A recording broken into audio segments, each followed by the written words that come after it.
So here's 10 reasons realtors aren't as cool as they think they are.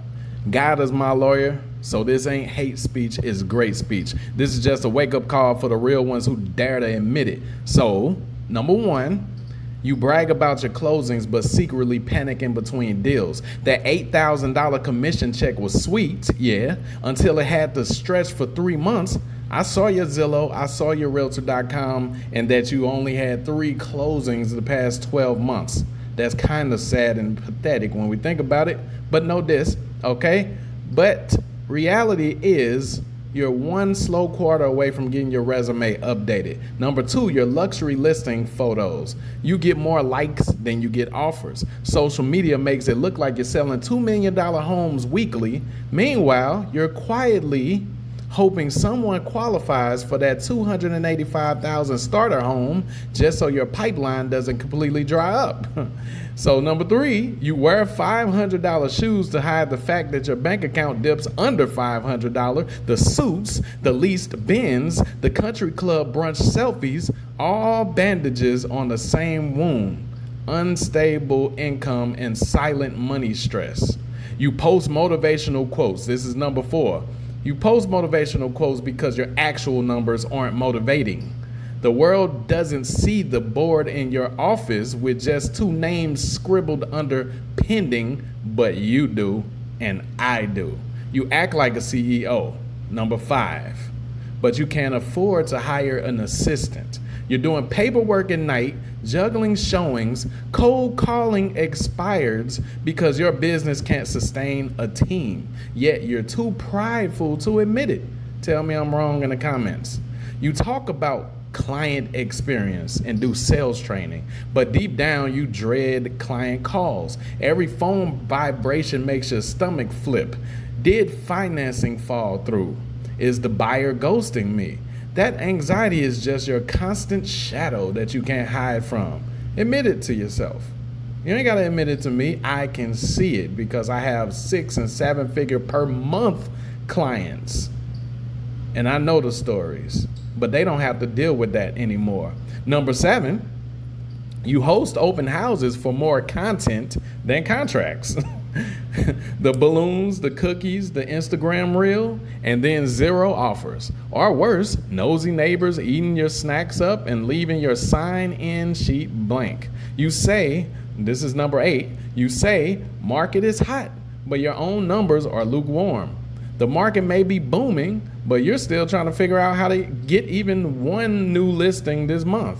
Meanwhile, your broker is getting rich off your desk fees. Woo!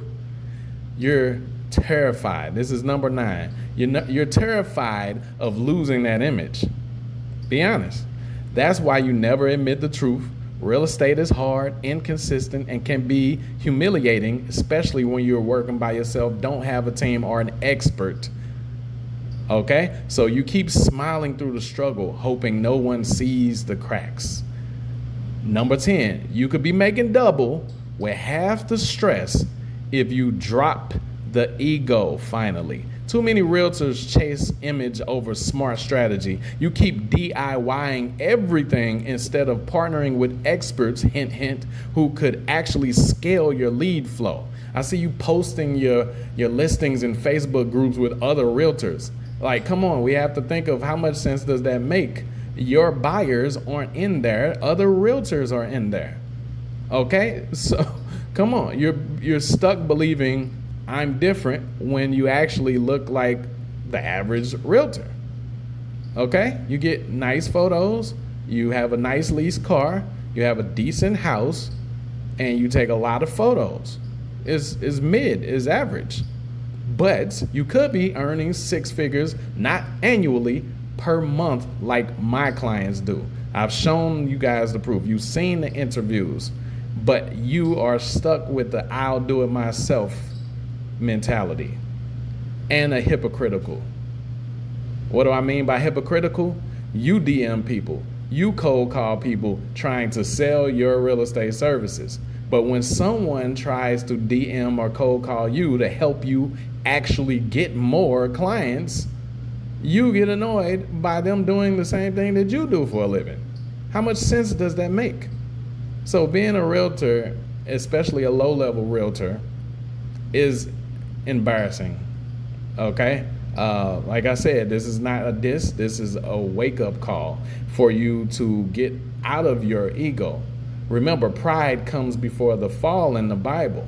So a lot of you guys won't even be here next year. A lot of you guys will be getting a regular job maybe months from now. This is why you're posting all this other semi-entertaining content to hide the fact that your real estate career isn't really popping off how you thought it was going to be. Being a low-level realtor with empty leads and high expenses is not glamorous, is exhausting. So stop hiding behind the filters. Stop hiding behind car photos, the I love my client posts. And it's 2025.